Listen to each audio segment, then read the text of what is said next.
उत्तम प्रकृति के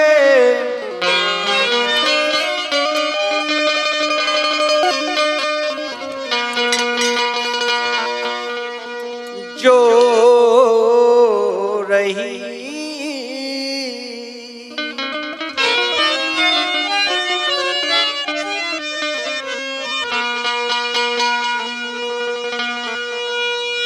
जो रहीम उत्तम प्रकृति के और का कर सकत कुसंग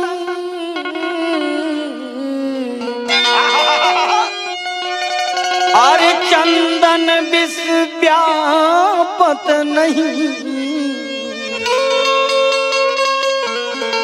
लिपटे रहत भुजंग।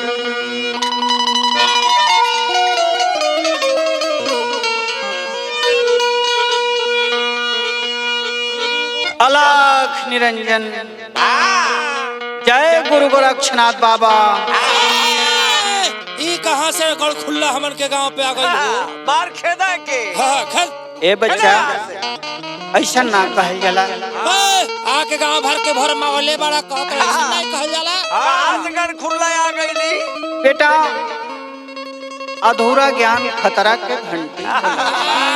बहुत सारा साधु लोगन के देखले बानी हम। ठीक है बच्चा, दुनिया में रास्ते पर बहुत लोग मिलेले, पत्थर भी मिलेला, कांटा भी मिलेला। तोहर खाली खैले के विचार बनोले बड़ा बेच के साजी के मुर्गा मछली खाया साजी के दारू पिए, यह व्यवस्था तोहन साधु के। ठीक है बच्चा, वही पत्थर से बहुत लोग भगवान के प्राप्ति कैले ले, वही कांटा से कुछ लोग अपन कांटा निकाल ले ले। अरे वाह वाह। और वह कांटा केहू के फूल बन जाला, केहू जोगी के, फकीर के, महात्मा के, साधु संत के, ऐसा ना बोला जाला। बच्चा ये घर परिवार के लोग सिखावे ले कि बड़े बुजुर्गन के सम्मान कर जाला। है लइके का बाबा परेशान कैले बड़ा सन रे। बच्चा हम तुम्हें बतावत ही। हाँ बाबा बताई, देखी का रहुआ बताईला। आज जवान हवा, जवानी के रंग में रगल हवा, तोहके अध्यात्म से कौनो प्रेम ना बा। बहुत अध्यात्म देखले बानी तोहरे जैसन कर खुल्ला के। ठीक है बच्चा, लेकिन जब इस जवानी से पानी उतर जाई तो वो दिन याद आई। तोरे लिया हमार मजाक ना करे बाबू, हम विपद के मारल हैं। सजीती है कुल कहे ला विपद के मारल है। लोग भेटाइल हुई हैं, साधु के रंग अलग अलग होला, हम ना कह सकीला, लेकिन एक तुम्हें उपदेश देते हैं। और क्यों नहीं आपन, और क्यों नहीं आपन, क्यों नहीं आपन, अरे पड़ी रे विपतिया जब केहू नहीं आपन, पड़ी रे विपतिया जब केहू नहीं आपन, पड़ी रे विपतिया जब केहू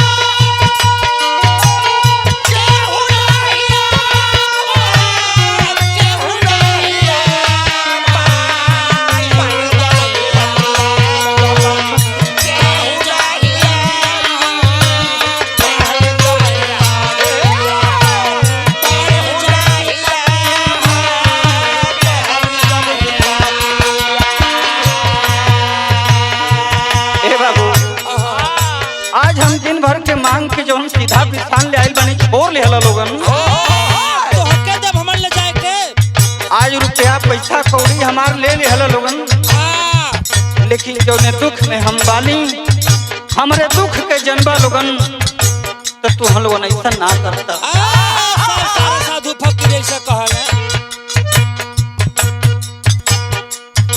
बाबा कहाँ राउर घर है? ए माई हमारे गोरखपुर जिला का घर है। हम प्रॉपर चौरी चौरा के रहने वाला है। ए माई हम अपने दुख के का बताएं, लेकिन पूछता बालू तो बतावत नहीं कैसे।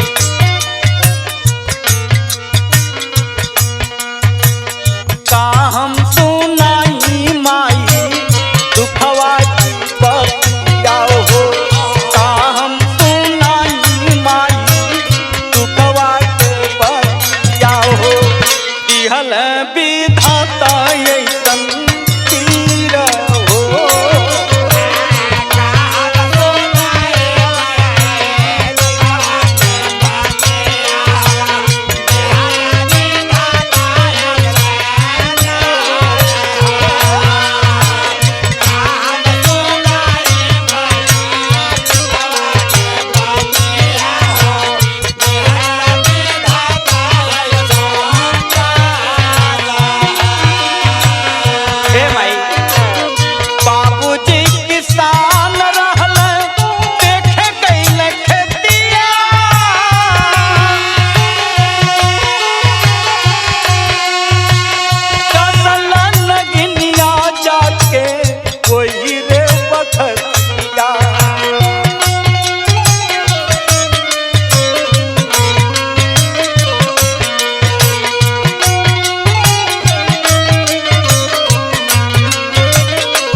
हो गई कौनो तरह से पालन पोषण करके खिलौलस हो भैया, लेकिन ऊपर वाले की खुशी मंजूर ना रहा।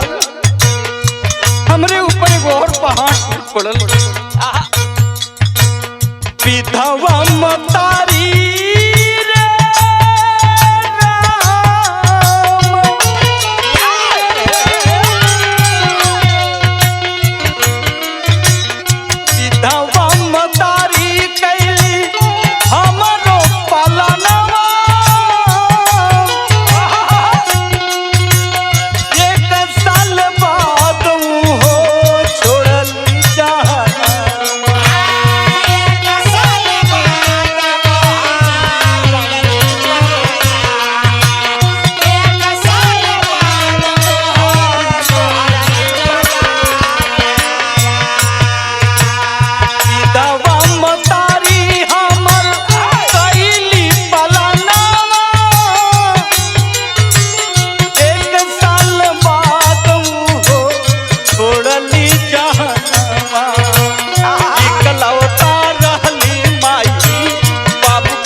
हमरे बाबू के छीन लेना, लेकिन आगे माई सुन ले।